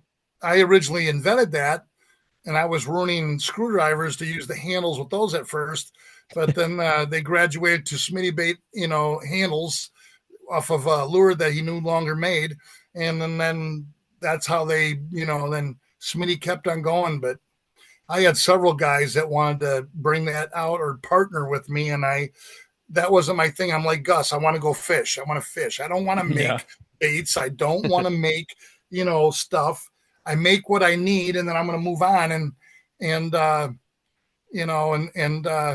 just make stuff that I want to fish with. But here's the thing: at this point in my life, after 56 years of trying so much tackle, at this point in my life, I feel that I've got the best tackle that I can have, and yet I have to put less hours because it hurts too much to sit out there for 10 hours. Hell, it hurts me to stay out there for 8 hours. And so, in my case, I get 5 or 6 hours, and that's about what I can handle if I was just me fishing, because it gets rougher as you get older. Things begin to hurt. Yeah. Not looking forward to the days and hoping to take some precautions here in my early years on kind of prolonging that stage of my life. Well, it's the same thing. The baits are getting better. We were talking about gliders before, minnow baits. I mean, there's a lot of great minnow baits on the market. I've kind of shied away from, with rubber, your Medusas, your Bulldogs are always going to be like Coke and Pepsi. They're going to have their place. One of the new baits that have come out is that Bowfin by Bam Bam Bait Company. Some guys are getting onto that bait pretty hard. I think those are going to be the top 3 rubbers. He's going to be there this year. He came out with a new swim bait. One of my favorite swim baits on the marketplace is definitely a Swimming Dog. Yep. By Musky Innovations. It's got more of a swim, whereas a Poseidon's got more of a wag, Yep. and I think that the wag produces better in cold water, but throughout the season, that Swimming Dog, we seem to catch more fish on that Swimming Dog in warm water conditions. You know what I mean? So Yeah, that one water. overall is my favorite still, and I'm very, very looking forward to what Brady's got coming with his I'm with his excited for paddle that. tail. I've been very fortunate. I've got a couple of the prototypes here, so I've been using those a little bit, and so I'm pretty familiar with it. But he's going to have those at the show. You were asking. I'll go back to some of the speakers that you were talking about. Of course, Michael Hansen is going to be, opening the door on Friday, and then of course, throughout the day on Saturday. I think a lot of you guys heard of Fisher Smith. He's an animal. The little, he's 16. He turned 16 yesterday. I was gonna say he I've growing up. You know what? That kid, he's an animal, Gus. He will I stand believe toe to it. toe with you. I've seen plenty of his videos. I watched quite a few of them. We had him on the podcast too. He was well spoken, and I know from social media that he wrestles, so I know that I probably shouldn't, mess with him. Now it's If that's what stout. you mean by toe to toe.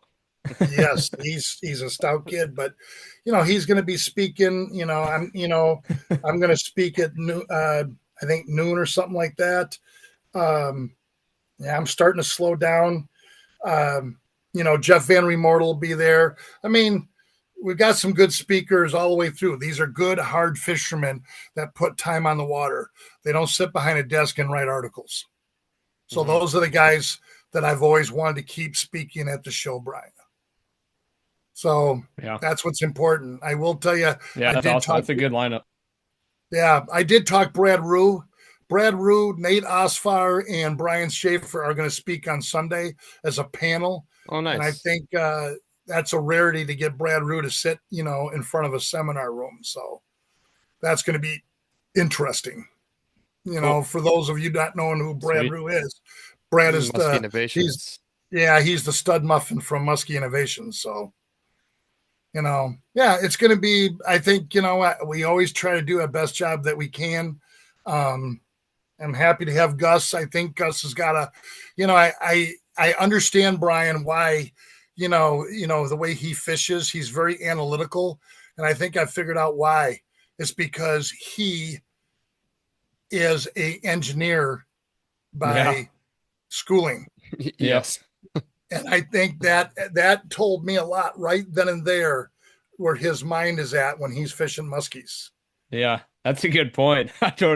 I haven't even thought about that because I've known Gus for so long, but yeah, that does connect some dots for sure.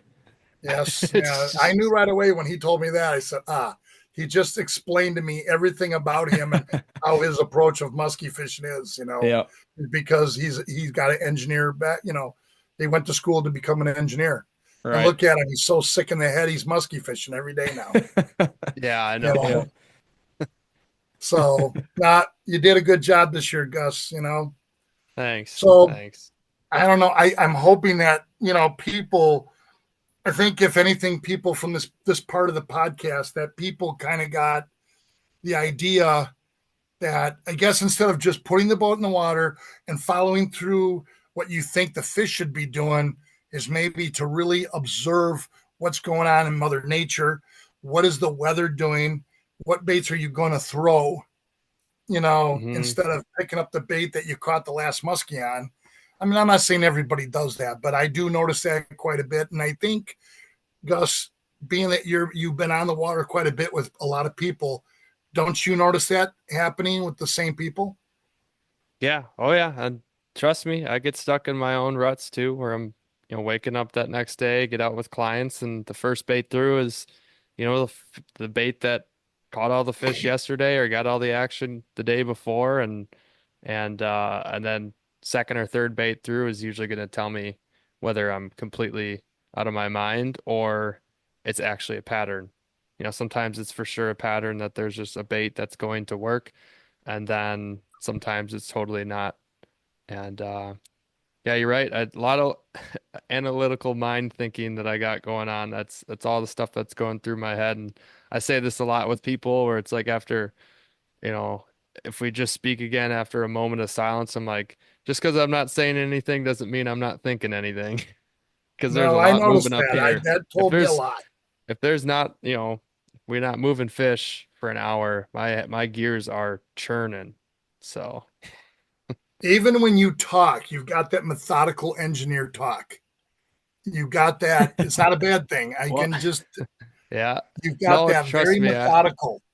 I learned that in school quickly. I did not start in engineering school. I actually started in, I shouldn't say the opposite, but I was in architecture school, which I found out extremely fast was very artistic and abstract. And the professors, they sniffed out my black and white mentality of how I look at things really, really quickly. And I sniffed that out myself and just completely abandoned ship there and went to my strong suits, which was not abstract Yeah. art That's, stuff. I've learned that. I learned that in one day, one morning with you in the boat. I've learned quite a bit about you in one morning, but that's from fishing with hundreds and hundreds of people through all the years I've been doing this, Mhm. so you learn a lot about people when you spend some time. There's no better place to spend time with people, um, than inside of a boat because you really Mhm. get to know the person, you know, Yeah. Oh, I and agree. you'd be amazed at how many people in the years past that, a lot of times business people would get in my boat and they would handshake a deal right in my boat. A lot of business has been done right in my boat, Hmm. and it's kind of amazing, really. So it's a great place to to learn something about somebody. So, but the other thing that Gus and I were talking about, um, you know, again, I Yeah. hope people got something from this, to maybe open up a little bit and you know, you know, open their mind to to trying new things and to think about what's going on in the water when you're out there. But one of the biggest gripes that you and I were talking about is line. And the the newest thing lately has been, of course, fins. Hmm. And one of the reasons that you and I were in the boat together is you had a chance to, you were fishing with, you had gotten some fins, and I think you liked it. Because Oh yeah, we ended up I getting in the definitely boat did. together, and then now you're part of that team. Uh, Yeah. I so I wanted to give it a full, like last year we were staying in touch with Michael Hansen. I know that he gave it a full because there was, some people chatting about like, oh, people are just joining up fins like right away, just out of the blue. And I know that Michael used it an entire year before he had his thoughts on it. And I remember specifically in that post he said that like, he absolutely loves it. It stood the test of the whole year. And and of course I would 100% believe him, but I kind of wanted to do the same thing, and that's what we kind of discussed early this year on kind of what I was doing, and I used a whole different array of lines this year along with a bunch of fins, and I overall loved it. So I loved how it performed. It performed well in the fall. I thought especially I liked that 130 pound for trolling and sucker fishing. It was great. I think I had two rods with the 100 and I think one or two with the 80 pound as well for more jerk baits and blades. So I was yeah, I really enjoyed it and we'll be switching to all of it next year. Well, here's the key thing. Some of the guys you had mentioned that guys were just all of a sudden on the Finns bandwagon. But the fact of it was, they didn't just jump on the Finns bandwagon. Some of those people were actually using Finns the year before that, before they actually came aboard. And that was Yeah. something that, There's probably some is missing important. context there that some people were just kind of, yeah. It was The hard problem, to tell for people just on social media. I think that's what the general consensus was, that people were just hopping on like a bandwagon or something, but I don't think that's the case at all anymore well, for here's sure. the problem with Facebook and social media. First of all, I call that a bitch board. Okay. Yeah. And one of the things I've noticed with, the bitch board is if people get on there and they complain about something, and a lot of times it's because of their own error in their ways, that they're going to get something for free. That seems to be the big thing now, that they're utilizing Facebook to complain and tell the world that they had a problem with something. Okay. But Mhm. then they didn't take and realize that maybe they were doing something wrong. Okay. Give you a case in point. First of all, anybody that was with Finns didn't just jump on board. Okay. Everybody that was on Finns actually had the line, tested the line, fished with it. And then if they came back and they really could appreciate what the line was, then they came on board, with the company. Um, Second of all, like one of the things that I noticed, one of the guides down in southern Wisconsin made the comment about, well, my customers have got fins and they're having a hard time casting it. Let me explain something to you about fins. Fins has been in business for 40 years. Now, Fins is the private label of the company that is a OEM company that makes line for other companies. So, in other words, let's say you walk into a sporting goods store and there's 5 different or 6 different brands of braid on the shelf. A lot of those braids on the shelf are branders. They're not manufacturers. They're either buying it from a plant like Western Filament, which is out in Colorado. And Western Filament's private label was Toughline. And they at one time used to make Power Pro. And then Power Pro went to China. Therefore, that was Western Filament's biggest account. So that kind of put, a financial strain on the company. BBS Tech makes fins, and fins is their private label. So BBS Tech has been making braid for 40 years. Now, I can't tell you who they make braid for, but I can tell you right now they make braid for a lot more companies. Some might be in some other people's favorite. And then, of course, then you've got Cortland. And Cortland has a small factory and they make their own line, but for Cortland only. Okay. Okay. And I understand this stuff because I used to work for Cortland years ago. So I get it, what goes on. The problem is, if it's not made here, which there was only 2 companies, let's say, the rest of it's made in China. Okay. And one thing about China is very good at copying, but China knows how to cut corners to make it cheaper so they can give the customer a cheaper price so that they can make more profit. Does that make sense? Right. So Yep.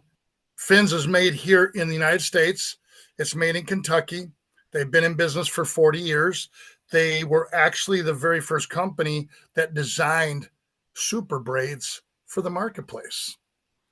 They were the first people that made spider wire for the company that brought spider wire to the market. Good old spider So wire. they're I not, remember that one. they're not Yeah. new.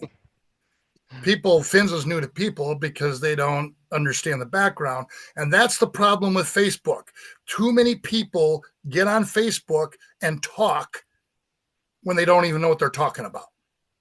And Yeah, that's the we all problem know with Facebook. that. Yeah. Yeah, Yeah. people talk too much. But yeah, we 100% agree, after being on more Facebook pages, forums, groups, or whatever you want to call them, you really see it kind of take its toll, especially here in the winter months when people get a little bit more bored. They're not on the water as much, and the warriors, the old keyboard warriors, really start to show themselves. But I definitely appreciate you, giving people the info that they need about fins to kind of stop any, rumors or Well, whatever, it's dumb stuff here's that one of the things that shows up on was said. Facebook. The one guy said, my customers are having a hard time casting it.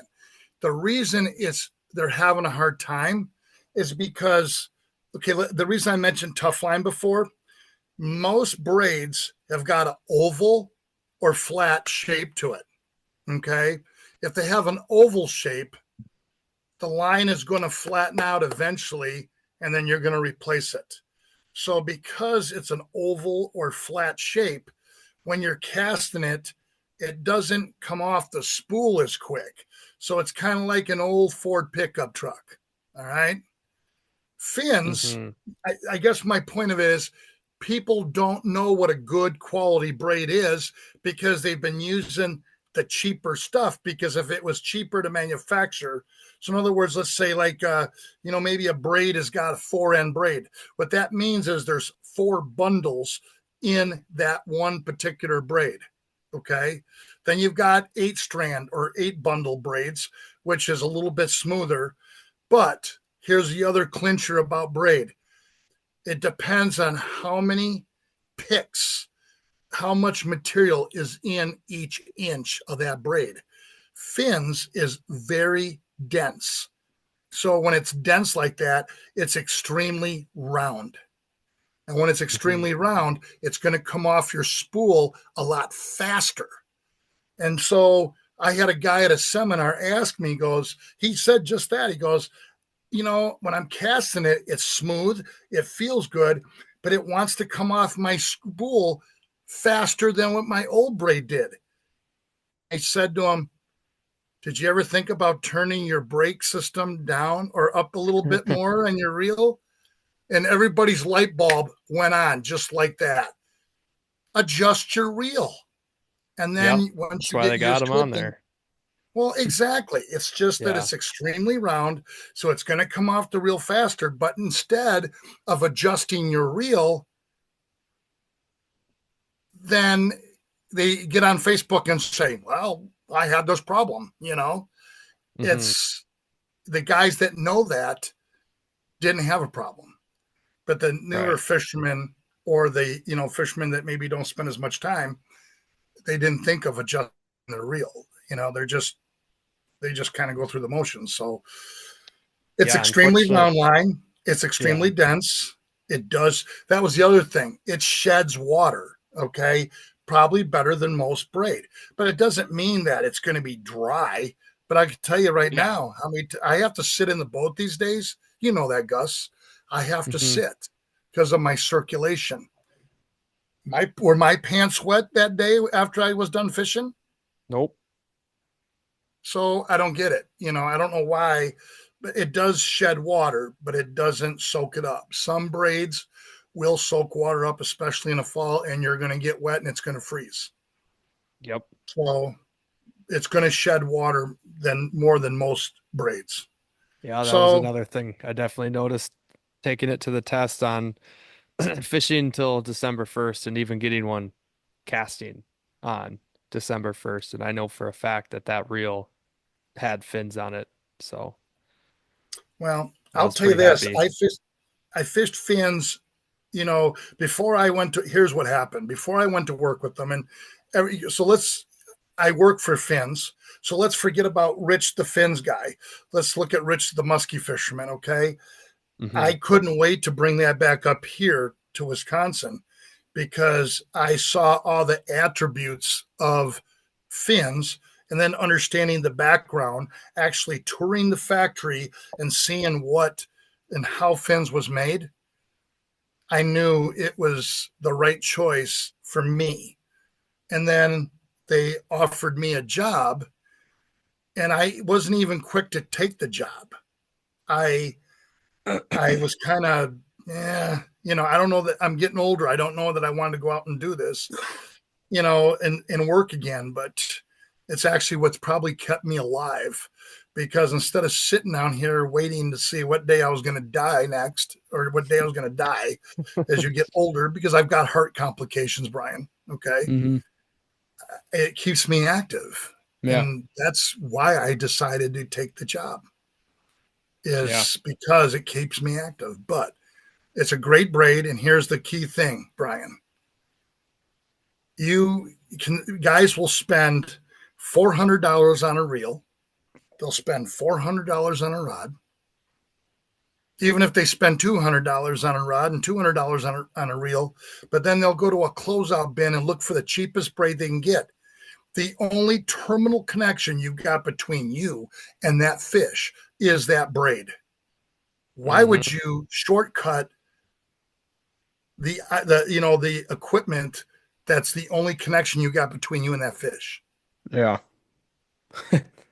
Yeah, I agree So, there. And I mean, I don't know if we never got like super into it, Brian, but for fly fishing, I do remember I think the first ever reel that I owned that I used quite a bit out in Montana, that reel was junk. And I could tell after a year or two of use, it was not good. And then I think I got like a really nice, I don't know if I had like a 5 or 6 weight of I think Scientific Anglers or something like that. I coughed up the money for it, and it was so much better. I could cast a lot easier. I noticed the difference right away, how they had it tapered and everything like that. So definitely yeah. understand, yeah, the importance of Well, getting good line.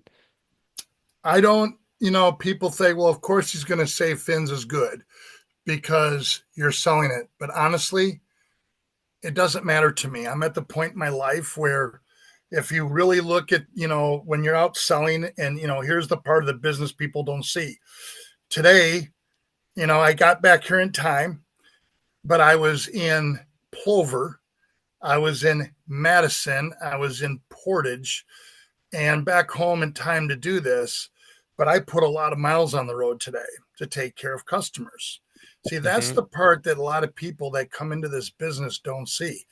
They think that being in the fishing business is going to sports shows and talking smart, and then spending your spring, summer, and fall on the water fishing all day long, and people just bombard you with phone calls and ordering product. That's not how it works. You know how many times I've been in Eagle River this year, running around to see dealers and taking Oh care yeah. of dealers, and that's the business. There's so many young Mhm. people that want to be in this fishing industry today, and that's my point. That when we started talking, is you you're not the talk. You're walking the talk. You know what I mean? Mhm. You're doing it. Taylor Flannery is doing it. Michael Hansen is doing it. Riley Simmons is doing it. That's impressive. But I see a lot of these younger guys, they spend more time talking instead of doing, if that makes Right. sense. Yeah, that was kind of And like, I mean, that's like almost a giant full circle to basically episode one of this podcast. And the whole premise of the podcast is that we got an array of anglers. I mean, we're all very good at, Brian and Max have been fishing for a super long time, but they don't get out quite as much. But basically, any information we put out there is just no BS.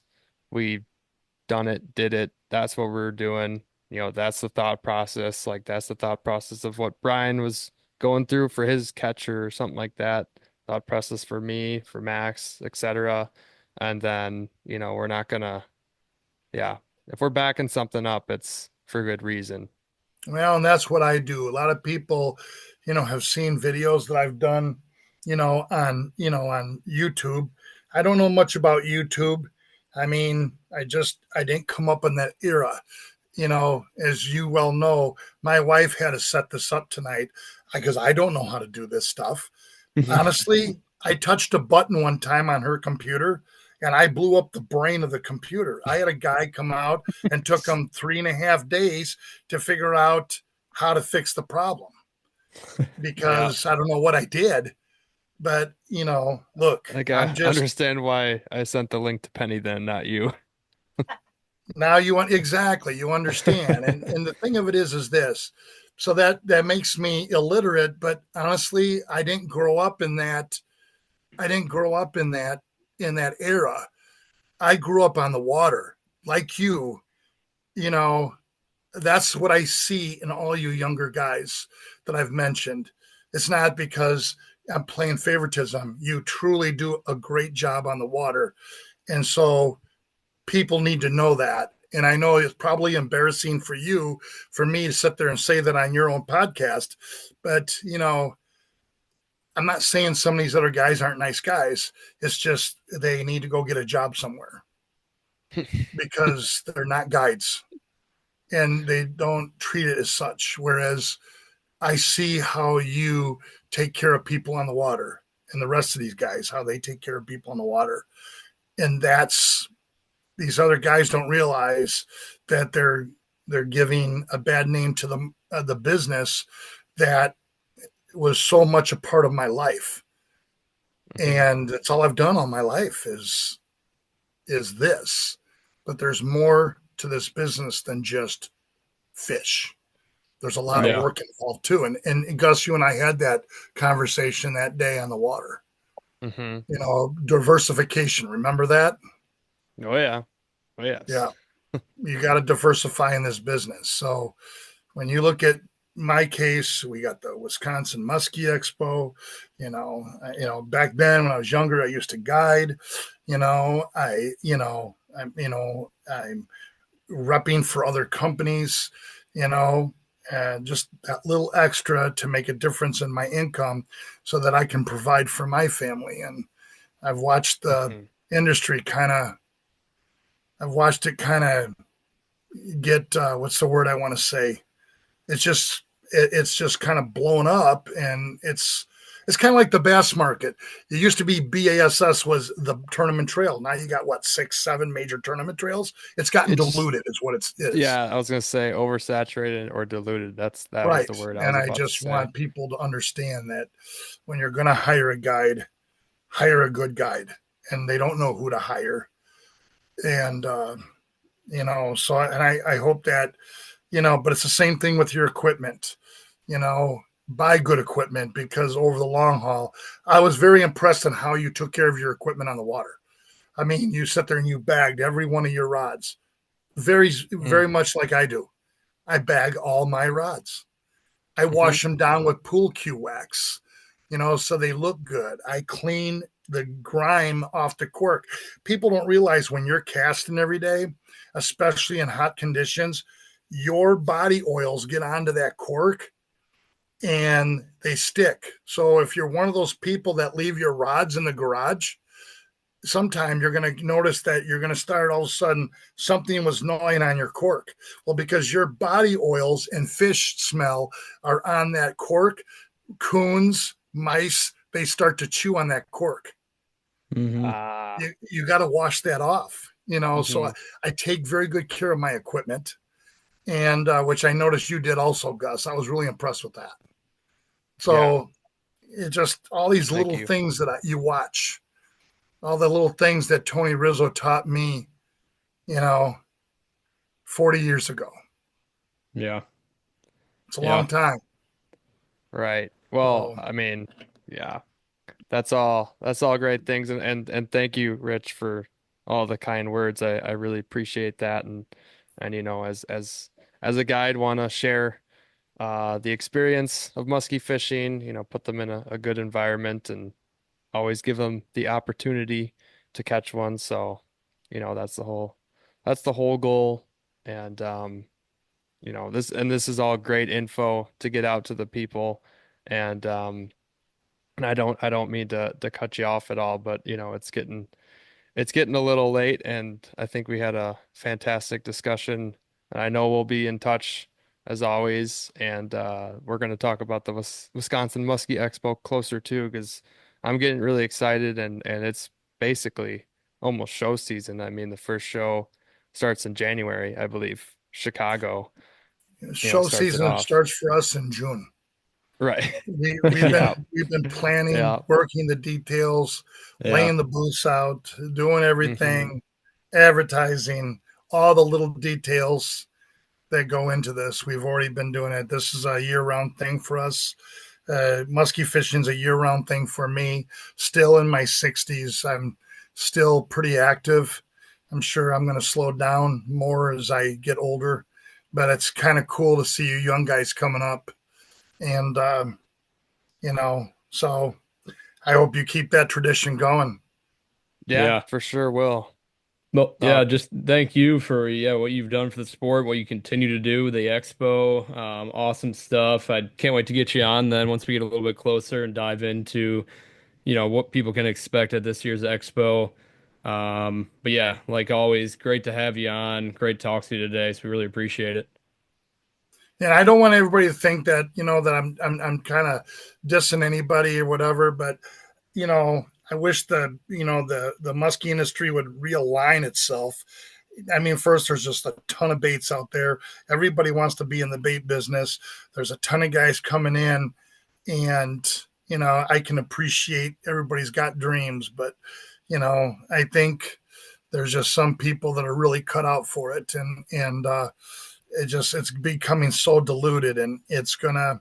I wish some of these guys would spend as much time, helping addressing some of the issues we have within the state, and and get our DNR back in place, and you know getting to your representatives and letting them know what are you doing to our waters, because I can definitely see a big difference. And that's, I think, the biggest thing that impresses me with Gus is these younger guys are all having it's harder today to musky fish today than it was back when I was guiding.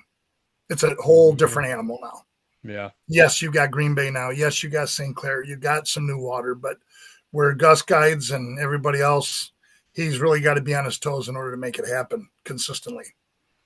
So, yeah, always got to be bouncing around a lot of different lakes that I fish and whatnot. But yeah, I'm looking forward to another year. This chat here was rejuvenating. I'm excited to get back on the water, if that's crazy to say. I know it's a long ways out, but I'm one of those. I'll be looking for open water the first chance I get next year with my own boat, and it's to the start. Of course, it's going to be bass and whatnot, and walleye, pike, and such when it opens up, but yeah, Rich, appreciate your time here tonight. Thank you for coming on.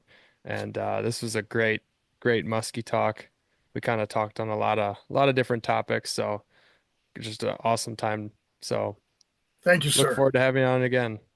Well, it'll be what, 2 months, 3 months, Should Yeah. something like that. be, yeah, 2.5 or 3 months, Yeah. I Two and a half, guess. three. Yeah. Yeah, you just let me know when you want to do a segment on the expo, and we'll go into some detail with that and whatnots in the muskie world. Cool. Cool. Awesome. Sounds like a plan. Thank you, Rich. Thank you.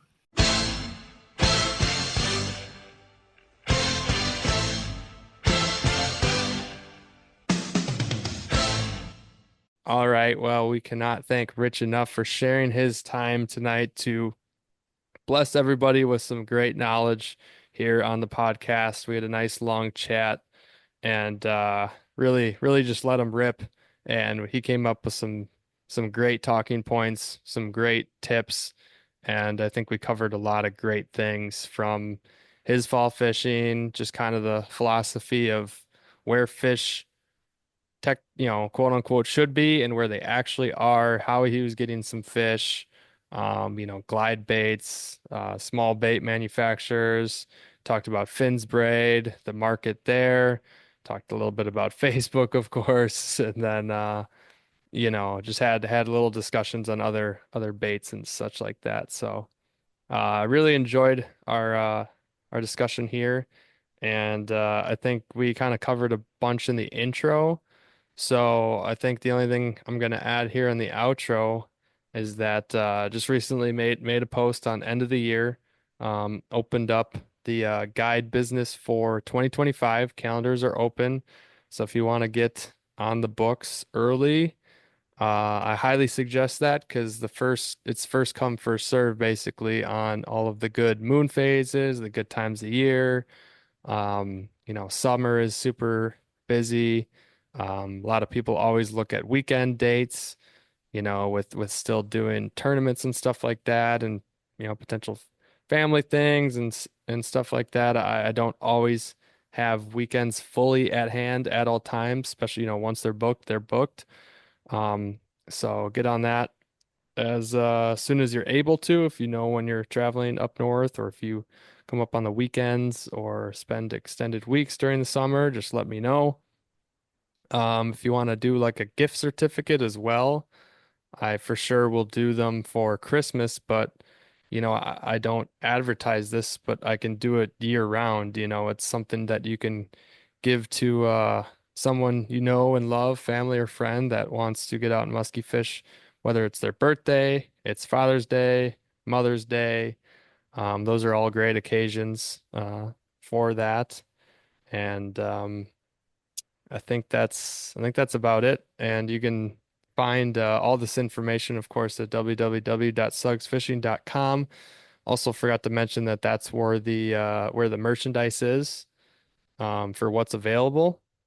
And then you can find our Instagram and Facebook at Muskies on Tap, and my guide service at Sugs Fishing, SUGS Fishing on Facebook and Instagram. And add me as a friend as well on Facebook, Gus Manty.